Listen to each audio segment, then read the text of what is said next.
I'm turning 50 in 50 days, and today's video marks the beginning of a deeply intentional journey into what feels like the second half of my life. I chose this day as my first video as a symbol to represent my turning 50 in 50 days.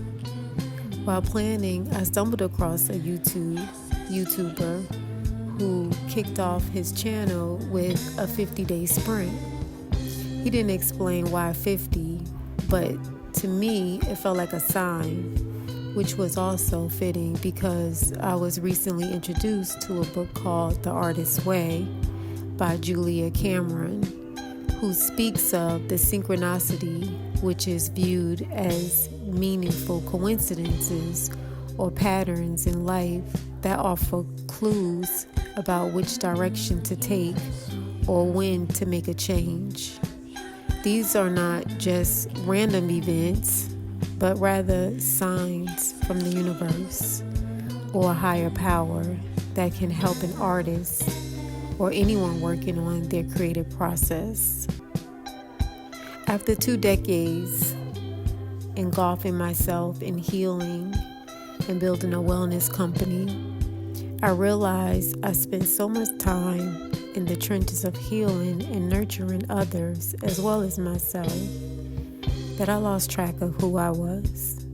My business was not taking off like I needed it to, and my hard work, efforts, and passion turned into resentment.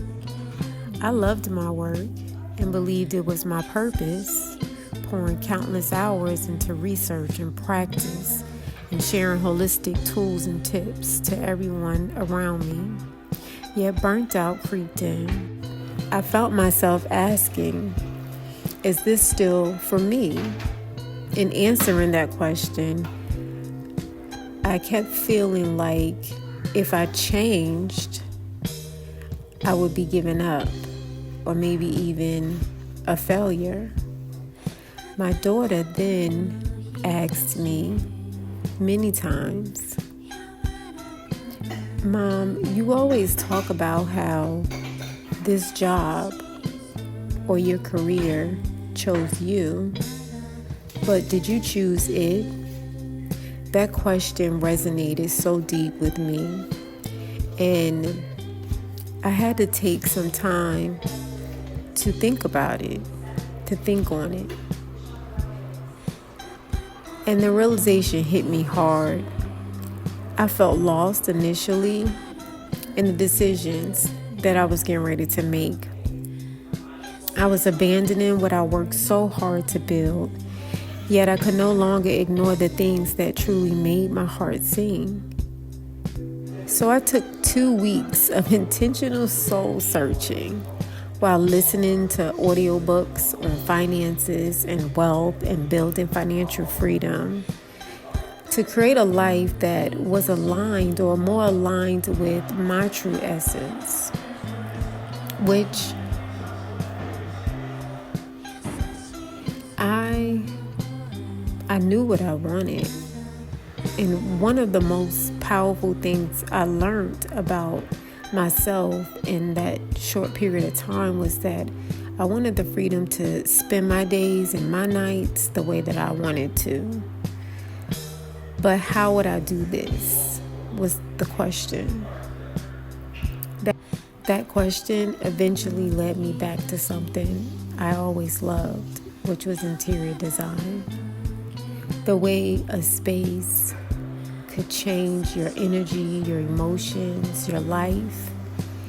It's been a quiet passion sitting in the background while I would look at pictures in magazines or now on Pinterest or in other places and just admire what I was seeing.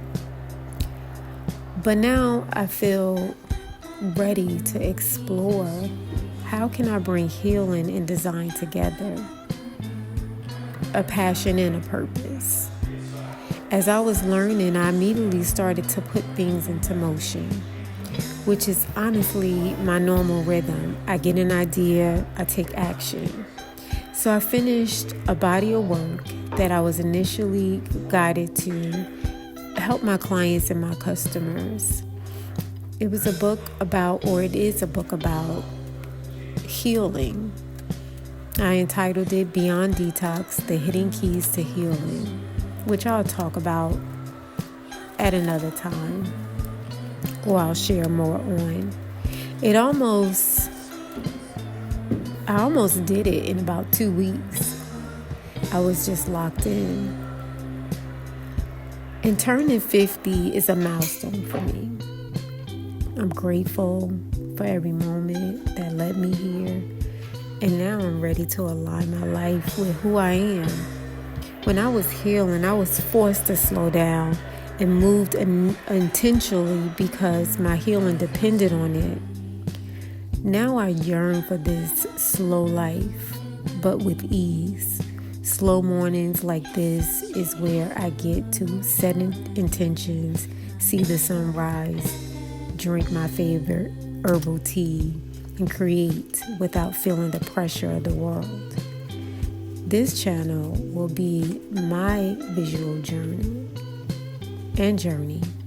equal parts documentary and inspiration, as I design this next chapter of my life, creating healing spaces internally and externally for myself and hopefully for you. I believe I'm being guided to my passion, another part of my passion, of becoming an interior designer, but we'll see how it unfolds. Up until now, my journey has been about healing, both physically and emotionally. Now I'm entering a new season where I get to use the wisdom I've gained through years of deep inner work to create. Because creating for me is where I feel most connected, free, and alive. This next chapter isn't just about designing spaces. It's about the journey into curating thriving spaces. It's also about honoring the parts of myself that feel most true. And the timing couldn't be more perfect. As I'm finally ready to transform a few spaces in my own home that needs a little love, these spaces are special to me because they bring peace, gratitude, and joy every time I enter the room. I'm especially excited to share how you can also make small changes in your own home that are simple, affordable, and accessible, yet deeply transformational. Here on this channel, I'll be sharing many parts of myself, mostly through what's become my natural rhythm: healing, creating, and thriving. A cycle of returning home to myself. I may not know exactly where this path leads, but for the first time in a long time, I trust that I'm moving in the right direction. If you're in a season 2 of change or transformation, or simply curious about crafting a life that feels like you, I'd be honored to have you along. This is just the beginning.